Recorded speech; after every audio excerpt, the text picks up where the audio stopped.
یونس نے ابن شہاب سے روایت کی، کہا مجھے عروہ بن زبیر نے بتایا کہ انہیں زینب بنت ابو سلمہ رضی اللہ تعالیٰ عنہ نے خبر دی کہ حضرت ام حبیبہ رضی اللہ تعالیٰ عنہ بنت ابی سفیان رضی اللہ تعالیٰ عنہ نے ان سے بیان کیا کہ نبی کریم صلی اللہ علیہ وسلم کی اہلیہ حضرت زینب بنت جہش رضی اللہ تعالیٰ عنہ نے کہا، ایک دن رسول اللہ صلی اللہ علیہ وسلم گھبراہٹ کے عالم میں سرخ چہرے کے ساتھ خوابگاہ سے نکلے۔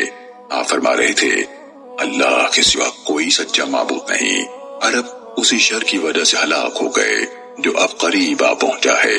آج یاجوج ماجوج کی دیوار اس قدر کھل گئی ہے، اور آپ نے شہادت کی انگلی اور انگوٹھے کو ملا کر حلقہ بنایا۔